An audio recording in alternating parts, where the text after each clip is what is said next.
Nah, patidana adalah pelimpahan jasa yang dalam prakteknya seseorang yang masih hidup di alam manusia ini melakukan kebajikan, dan biasanya kebajikan ini kalau zaman Sang Buddha biasanya berdana, walaupun sekarang kita tahu bahwa kebajikan apapun bisa dilimpahkan, tetapi umumnya adalah berdana. Melakukan kebajikan dengan berdana, memberikan persembahan kepada orang tertentu atau kepada biku, kepada sangga. Nah, kemudian kebajikan tersebut dilimpahkan untuk sanak keluarga yang telah meninggal dunia. Nah, diceritakan mereka yang meninggal dunia dan terlahir di alam peta, terlahir di alam yang dikenal sebagai, kalau di Indonesia dikenal sebagai alam hantu. Nah, mereka bisa menerima persembahan kebajikan yang keluarga masih hidup ini melakukan. Nah, latar belakang keberadaan patidana di sini dilatar belakangi dengan cerita Raja Bimbisara. Jadi seperti yang kita ketahui bahwa tidak lama setelah Sang Buddha mencapai kebudaan, lantas beliau membabarkan Dhamma kepada Pancawagya, kepada Yasa dan teman-temannya. Dan pada saat Sang Buddha mengirimkan misionaris yang pertama, para bante, para biku, untuk membabarkan Dhamma, beliau sendiri pergi ke daerah di mana Kassapa bersaudara yang merupakan para pertapa yang di bawah Raja Bimbisara di daerah Magadha berada. Nah, Kassapa bersaudara ini yang ketiganya memiliki murid 1000, kemudian menjadi para biku, menjadi biku dan mempraktekkan Dhamma di bawah ajaran Sang Buddha. Nah, suatu kali ketika mereka melakukan perjalanan menuju ke Magadha, nah bertemu dengan Raja Bimbisara. Yang sebenarnya Raja Bimbisara ini pernah bertemu dengan Sang Buddha ketika Sang Buddha masih sebagai seorang bodhisattva. Dan pernah, yaitu akan memberikan sebagian kerajaannya untuk Petapa Gotama pada waktu itu sebagai seorang bodhisattva. Nah, bertemu dengan Sang Buddha, kemudian mendapatkan Dhamma, mendapatkan wejangan dari Sang Buddha, mencapai kesucian Sotapanna, dan bahkan beserta dengan yaitu banyak pengikut Raja Bimbisara juga mencapai kesucian Sotapanna. Nah, kemudian Raja Bimbisara meminta Sang Buddha dan juga para siswa beliau, sangga, untuk mendapatkan menerima makanan di keesokan harinya.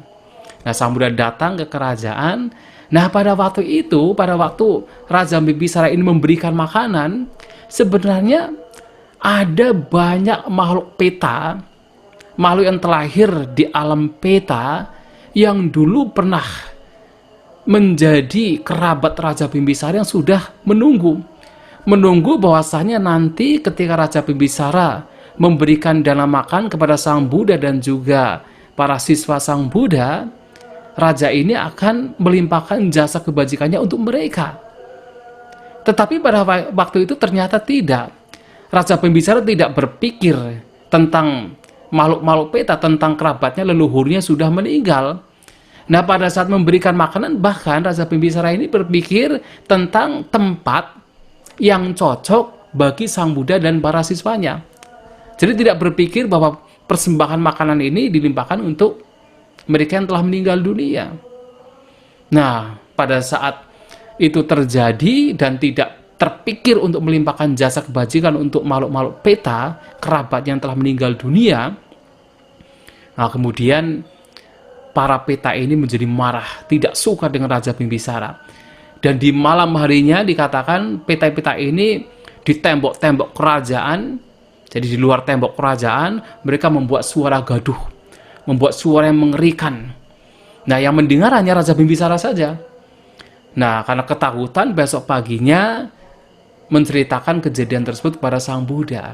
Nah, Sang Buddha mengatakan bahwa mereka adalah makhluk-makhluk peta yang merupakan kerabat dari Raja Bimbisara di kehidupan yang lampau. Nah, diceritakan bahwa pada kehidupannya lampau, 92 kapak sebelum Sang Buddha mencapai, Buddha Gotama mencapai kebudaan, ada seorang Buddha bernama Buddha Pusa. Nah, Buddha Pusa ini merupakan anak raja, seperti Sang Buddha Gautama yang juga anak raja.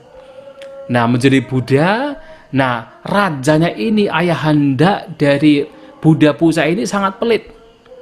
Pelit untuk tidak memberikan kesempatan bagi orang lain memberikan dana, persembahan dana kepada orang lain, kepada Buddha. Jadi apa yang dibutuhkan oleh Sang Buddha dan Sangha itu hanya sang raja saja yang boleh untuk memberikan. Maka yang lain-lain tidak boleh. Bahkan anaknya yang 3 lainnya, yang dikatakan sebagai adik-adik Sang Buddha, juga tidak diberi kesempatan untuk bisa memberikan persembahan dana kepada Sang Buddha. Maka dikatakan, yaitu para pangeran, 3 pangeran ini yang merupakan adik dari Sang Buddha, Buddha Pusa, kemudian membuat sebuah rencana bagaimana supaya mendapatkan kesempatan untuk memberikan dana kepada Sang Buddha dan para siswa Sang Buddha. Lantas kemudian 3 pangeran ini membuat kekacauan, pura-pura membuat kekacauan yaitu perbatasan kerajaan.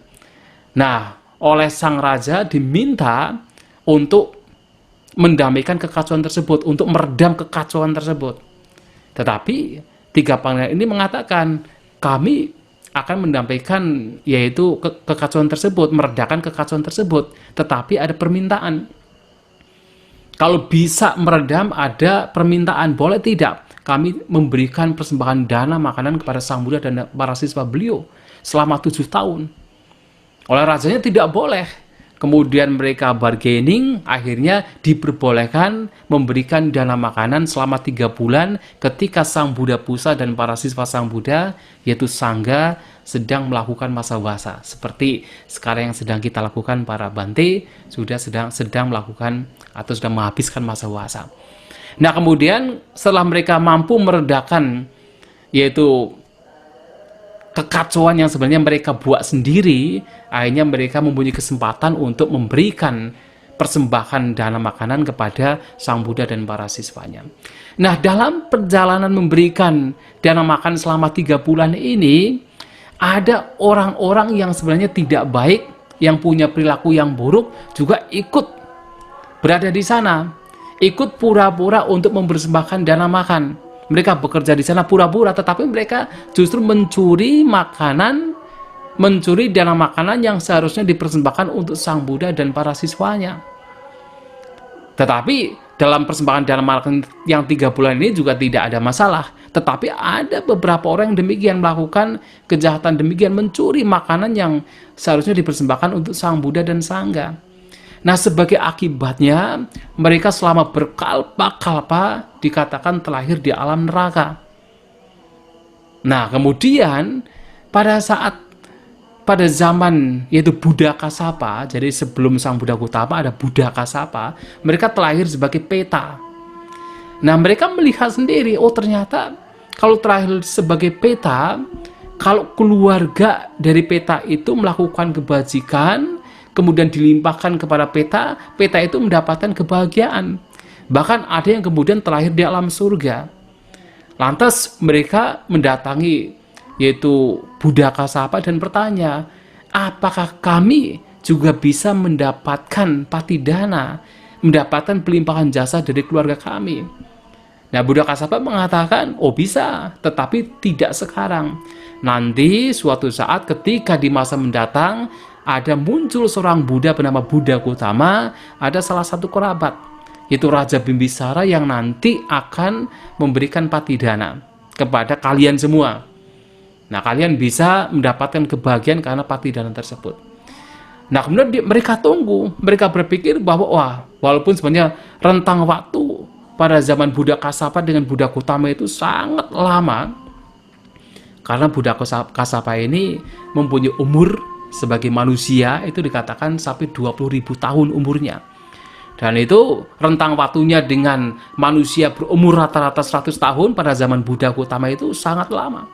Tetapi oleh peta-peta ini berpikir itu seperti kalau kita berpikir besok akan mendapatkan makanan yang enak, akan mendapatkan sesuatu yang berharga. Padahal rentang waktunya sangat jauh, sangat lama. Nah, kemudian ketika ternyata Buddha Gautama muncul, ya sang Buddha kita muncul, dan Raja Bimbisara juga menjadi penyokong sang Buddha dan memberikan dana makanan, tidak terpikir untuk melimpahkan jasa kebajikan kepada makhluk pita-pita ini, sehingga mereka marah, tidak suka. Dan disitulah kemudian mereka membuat suara-suara gaduh yang menakutkan, yang mengerikan. Nah, Raja Bimbisara menceritakan kepada sang Buddha. Nah, sang Buddha menceritakan kejadian tersebut. Nah, akhirnya kemudian suatu kali Raja Bimbisara juga memberikan, yaitu persembahan makanan, minuman, jubah kepada sang Buddha dan Sangga, dan dilimpahkan kepada makhluk-makhluk peta ini. Nah, dikatakan ketika air minum diberikan kepada sang Buddha dan Sangga, makhluk-makhluk peta ini kemudian mendapatkan seperti yaitu kolam yang begitu jernih.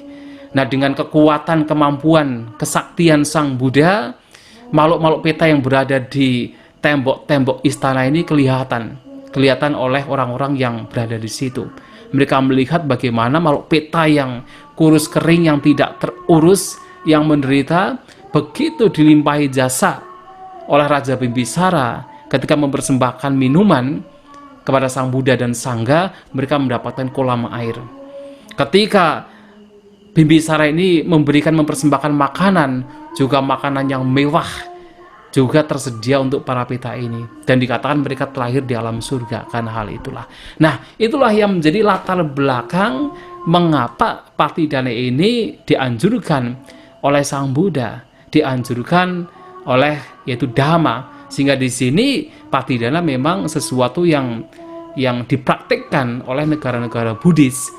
Tidak hanya di Indonesia, di Sri Lanka, di Thailand, di Myanmar, Patidana ini dilakukan ya atas dasar yaitu cerita mengenai Raja Bimbisara, yang memang ini terdapat di dalam kitab komentar, terutama untuk Kudakapata, kitab komentar Tiruk Kuda Sutta. Nah, kemudian kalau kita melihat di kitab suci lainnya seperti misalnya Sigalowada Sutta, dan juga ada Anguttara di sana. Anguttara ini ada sutta namanya Putta Sutta. Di sana memang ada juga pernyataan bahwa sang Buddha mengatakan bahwa orang tua ini biasanya mempunyai keinginan untuk memperoleh anak itu agar mendapatkan 5 hal.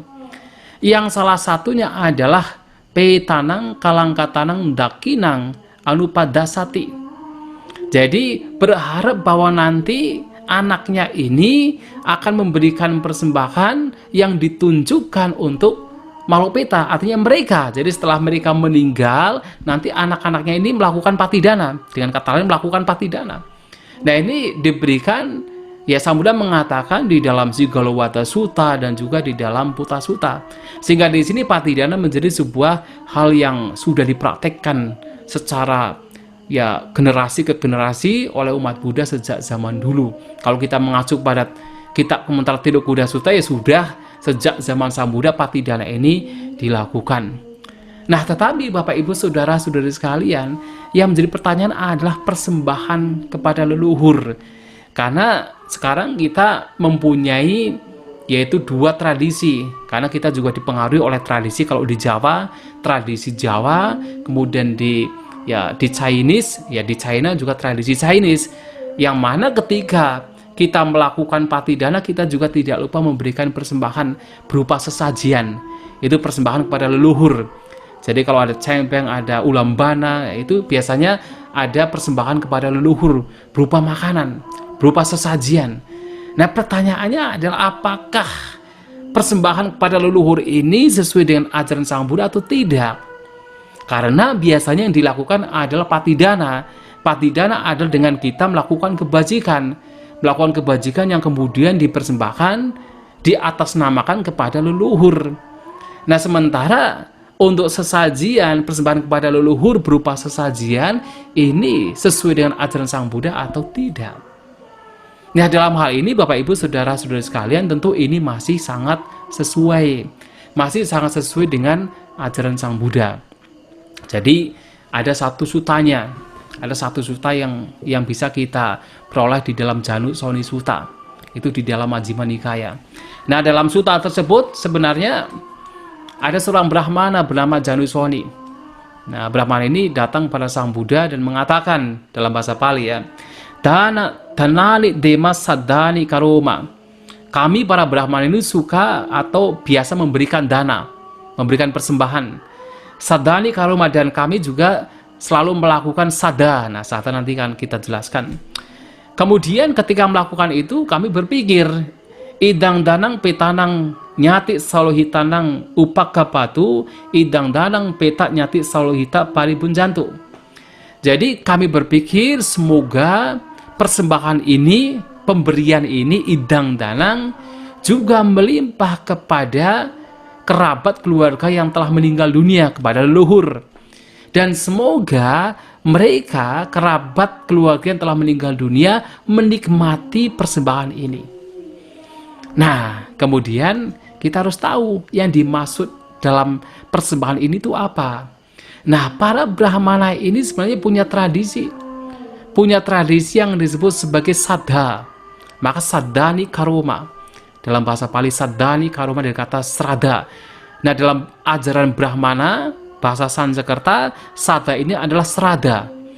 Nah, yang dimaksud dengan sraddha, melakukan sraddha, itu adalah memberikan sesajian. Memberikan sesajian kepada leluhur berupa makanan, memberikan sesajian berupa makanan kepada leluhur.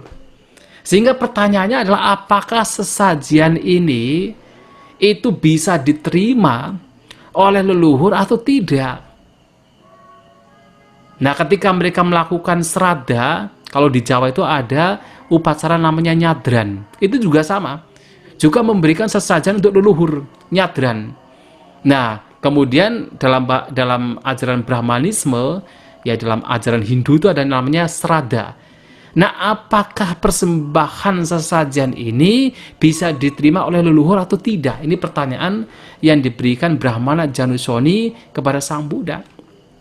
Sang Buddha mengatakan, ada makhluk-makhluk yang ketika hidup sebagai manusia melakukan berbagai macam kejahatan. Membunuh, mencuri, berzina, berbohong, kemudian suka mengucapkan kata-kata kasar, fitnah, gosip yang tidak bermanfaat, punya yaitu nafsu ragawi yang besar, punya kebencian yang besar, punya pandangan salah. Dan ketika meninggal, mereka terlahir di alam neraka. Nah, makhluk-makhluk yang makan dari makanan alam neraka ini tidak bisa mendapatkan, tidak bisa menikmati yaitu persembahan ini, tidak bisa menikmati sesajian ini, tidak bisa menikmati dana ini. Artinya mereka tidak bisa menikmati sesajian yang dipersembahkan oleh yaitu manusia. Yang pertama. Yang kedua, ada makhluk-makhluk atau ada manusia yang suka melakukan kejahatan seperti yang tadi disebutkan, membunuh, mencuri, berzina, berbohong, gosip, suka fitnah, ya punya abijah itu semacam keserakahan yang besar, kebencian yang besar, dan juga punya pandangan salah. Dan ketika meninggal terlahir di alam binatang. Nah, ini juga tidak bisa mendapatkan yaitu katakan sesajian, tidak bisa mendapatkan sesajian. Nah, kemudian juga makhluk-makhluk yang terlahir di alam dewa itu juga dikatakan tidak mendapatkan sesajian. Tetapi dalam khotbah ini Sang Buddha mengatakan bahwa mereka yang dalam kehidupan sebagai manusia melakukan kejahatan, banyak kejahatan, dan terlahir sebagai makhluk peta, terlahir di alam peta, dalam bahasa Inggris hungry ghost, atau makhluk hantu kelaparan. Nah, mereka bisa mendapatkan sesajian yang diberikan. Nah, sehingga di sini sesajian ini ternyata kalau kita mengacu kepada Janusoni Sutta ini, sesajian yang dipersembahkan itu bisa dinikmati oleh mereka yang terlahir di alam peta. Nah, kemudian Brahmana Janusoni mengatakan, lah kalau misalnya ternyata kerabat keluarga kita ini tidak ada yang terlahir di alam peta. Maksudnya yang kerabat yang sekarang dalam kehidupan sekarang, mungkin orang tua kita, saudara kita, anak kita tidak terlahir di alam peta. apakah persembahan yang kita berikan ini akan dapat dinikmati. Dan Sang Buddha mengatakan, kalau keluarga yang sekarang tidak telah di alam peta, mungkin mereka telah di alam surga semua. Masih ada keluarga-keluarga di kehidupan yang lampau, yang ada, yang terakhir di alam peta. Nah, kemudian Janusani mengatakan, tetapi kalau keluarga-keluarga yang lampau itu tidak ada yang telah di alam peta, lantas bagaimana? Sang Buddha mengatakan tidak mungkin. Dalam perjalanan kehidupan yang begitu panjang, begitu lama, tidak mungkin. Tidak ada satu kerabat pun yang tidak terlahir di alam peta. Pasti ada. Dan mereka akan mendapatkan kebahagiaan ketika kita memberikan sesajian kepada mereka. Nah, itu dikatakan demikian. Nah, sehingga di sini sesajian juga masih diperkenankan. Dan itulah kenapa di dalam khotbah lain dikatakan bahwa seorang perumah tangga itu memiliki lima yaitu tugas kewajiban. Jadi setelah mendapatkan kekayaan dengan cara yang benar, dengan cara yang baik, maka mereka masih hendaknya melakukan kebajikan dengan cara melakukan 5 hal. Nah, seperti apa? Raja Bali, Nyati Bali, Atiti Bali, Dewata Bali, dan yang kelima adalah Petaka Bali. Nah, Petaka Bali artinya memberikan sesajian kepada peta.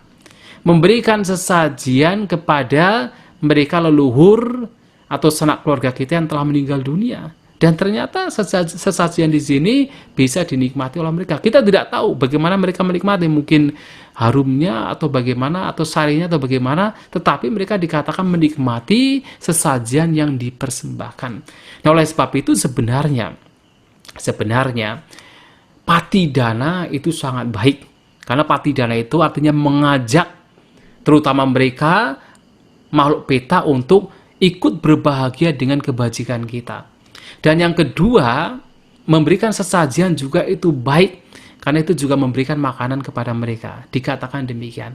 Tetapi Bapak Ibu, saudara-saudara sekalian, yang juga perlu diperhatikan lagi adalah bukan kita memberikan persembahan kepada mereka, makhluk-makhluk peta, tetapi kita pun juga harus memiliki kualitas yang baik. Ini telah disebutkan oleh Sang Buddha di dalam salah satu khotbah, yaitu Akangkaya Sutta. Nah, dalam Akangkaya Sutta ini, Sang Buddha mengatakan begini, kalau seseorang ingin supaya sanak keluarga yang telah meninggal dunia, yaitu P Tanang Kalangkat Tanang, jadi sanak keluarga yang telah meninggal dunia sebagai peta, mendapatkan keyakinan yang baik kepada kita. Nah, terutama pada waktu itu memang Sang Buddha mengajarkan Dhamma kepada para biku. Kalau seorang biku menginginkan supaya sanak keluarga yang terlahir di alam peta mendapatkan keyakinan kepada kita ketika mengingat kita, atau kita mengingat biku tersebut, dan karenanya mendapatkan manfaat yang besar, hasil yang besar, maka biku tersebut harus mempraktekkan sila, mempraktekkan samatha, tidak meninggalkan meditasi, dan juga mempraktekkan vipassana. Artinya adalah, pertama penting, makhluk peta pun juga sebenarnya akan bahagia kepada, yaitu yang berbuat kebajikan. Yang pertama adalah ketika yang berbuat kebajikan adalah sanak keluarganya. Seperti kita. Kalau kita melihat orang lain yang berbuat kebajikan, mungkin kalau kita masih berbahagia, atau kita merasa biasa saja. Kalau yang berbuat kebajikan adalah orang lain yang tidak ada hubungan darah dengan kita, kita merasa biasa. Atau kalau kita sudah mengenal Dhamma, ya kita memang akan bahagia. Kalau walaupun itu orang lain, kita merasa bahagia. Tetapi kita akan merasa lebih bahagia lagi kalau yang berbuat kebajikan adalah keluarga kita, sanak keluarga kita, orang yang kita kenal, orang yang dekat dengan kita. Nah, demikian pula makhluk peta juga sama. Kalau yang berbuat kebajikan orang lain tidak ada efek, karena orang lain yang tidak punya hubungan kerabat dengan kita. Tetapi kalau yang berbuat kebajikan adalah keluarganya sendiri, akan berbahagia. Dan itulah kenapa bahwasanya yang seharusnya berbuat kebajikan yang kemudian dilimpahkan kepada makhluk peta ini, ya seharusnya adalah sanak keluarganya, bukan orang lain. Sanak keluarga yang masih hidup inilah yang harus memberikan, yang harus melakukan kebajikan dilimpahkan untuk peta, bukan orang lain. Karena nantinya memberikan efek besar agar peta tersebut itu merasa bahagia ya adalah keluarganya sendiri. Itu yang pertama. Nah yang kedua, kalau kita memperhatikan khotbah Akang Gya Sutta, maka sebenarnya makhluk-makhluk peta ini akan lebih berbahagia lagi dengan pikiran yang disebut pasana cita, pikiran yang punya confidence, punya keyakinan terhadap keluarga yang masih hidup, adalah ketika keluarganya ini juga menjaga moral mereka, menjaga praktek dhamma mereka. Nah artinya apa? Kalau makhluk-makhluk peta ini melihat kok keluarganya itu mempunyai moral yang baik, suka bermeditasi, mempraktekkan samatha, mempraktekkan vipassana, mempraktekkan dhamma dengan baik, mereka akan punya keyakinan. Dan ketika mereka punya keyakinan, apalagi keluarganya ini juga melakukan patidana atas nama mereka, mereka akan jauh lebih bahagia lagi. Dan sebenarnya yang membuat mereka itu, katakan, terbebaskan dari penderitaannya sebagai peta, karena terlahir sebagai peta, adalah pikiran bahagia mereka sendiri. Kalau mereka tidak berbahagia, tidak akan mendapatkan manfaat. Karena mereka berbahagia dengan apa yang dilakukan oleh keluarga, nah pikiran bahagia mereka itu sendiri yang sebenarnya memberikan, yaitu kebahagiaan kepada mereka, membebaskan mereka dari penderitaan karena terlahir sebagai peta. Nah, oleh sebab itu, kalau sanak keluarganya di sini juga tidak hanya sekedar memberi, mungkin setahun sekali, kemudian kalau pas ada acara ulambana kemudian melakukan patidana, tidak hanya demikian. Tetapi bagaimana dalam kehidupan sehari-hari juga berusaha untuk mempraktekkan dhamma dengan baik, mempraktekkan sila, meditasi, suka berdana, mempraktekkan dhamma dengan baik, sehingga sanak keluarga yang telah meninggal dunia mengetahui kita menjaga kemoralan kita, menjaga yaitu dhamma yang kita praktekkan, mereka akan lebih punya sada, punya kepercayaan, punya keyakinan. Dan itu yang akan jauh lebih membantu mereka. Nah oleh sebab itu, tidak hanya katakan, terkadang kita tuh hanya berpikir bahwa kita berdana kepada wihara, kita berdana kepada sangga, kita berdana kepada orang bajik, nanti pasti akan diterima oleh peta. Tidak hanya demikian, bahkan kita pun juga harus mengkondisikan kita menjadi seorang yang bijak, seorang yang bajik, seorang yang menjaga moral. Nah, sehingga di sini akan lebih membantu makhluk peta yang membutuhkan bantuan dari kita. Nah, itulah Bapak Ibu Saudara-saudari sekalian, artinya yang pertama patidana itu juga penting karena memberikan kebahagiaan secara batin. Tetapi tidak hanya patidana, tetapi kita pun juga sesuai dengan anjuran Sang Buddha juga menjaga kemoralan kita, menjaga praktek dhamma kita, sehingga sanak keluarga yang terlahir dalam peta juga mendapatkan keyakinan. Dan ketika kita melakukan sesuatu atas nama mereka, akan lebih yakin lagi, akan lebih bahagia lagi. Nah yang kedua juga, memberikan sesajian persembahan kepada leluhur juga bukan sesuatu yang dilarang oleh Sang Buddha, sesuatu yang masih itu dianjurkan oleh Sang Buddha. Bahkan sesajian di sini tidak hanya kepada peta, sesajian kepada para dewa pun juga masih dianjurkan oleh Sang Buddha. Walaupun para dewa tidak makan makanan sesajian kita, tetapi memberikan sesajian kepada para dewa itu artinya ya kita artinya memberikan penghormatan kepada para dewa. Nah, dewa ini juga makhluk-makhluk yang patut dihormati, karena mereka terlahir di alam dewa atas dasar kebajikan mereka, atas dasar sila mereka, atas dasar kedermawanan mereka. Kita menghormati mereka, manusia menghormati mereka dengan cara memberikan sesajian, itu juga dianjurkan oleh Sang Buddha. Nah, sehingga di sini memberikan persembahan kepada leluhur dan juga patidana, dua-duanya bukan sesuatu yang dilarang. Itulah Bapak Ibu Saudara-saudari sekalian pada malam hari ini yang ingin saya sampaikan. Semoga bisa dipahami, semoga kita semua maju dalam dhamma, semoga semua makhluk berbahagia. Sabe Sata Bawantu Sukitata.